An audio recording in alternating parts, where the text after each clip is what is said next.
నకిలీ ఐడి కార్డులు పెట్టుకుని తెలుగుదేశం వాళ్ళు వచ్చి దాంట్లో కూర్చునే ప్రయత్నం ఎంపీటీసీల స్థానంలో. సో ఇన్ని చూస్తూ ఉన్నాం కనుక దానికి అధికారులు ఒత్తాసు పలుకుతూ ఉన్నారు.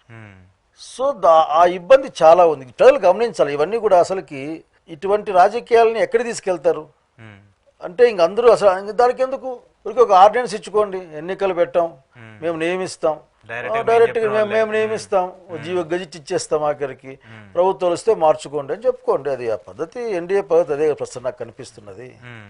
కాబట్టి గొడవలేంది అసలుకి. ఆ కారుమూరి నాగేశ్వరరావు ఇంటి చుట్టుముట్టారట.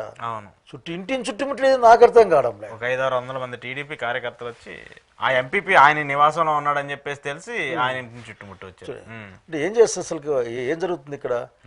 అయినప్పటికీ కూడా ఈ ఎన్నికలు అంటే ఈ ప్రయత్నాలు ఎన్ని ఉన్నప్పటికీ కూడా మెజారిటీ ఎన్నికలు వైసీపీకే దక్కుతున్నాయి. అవును.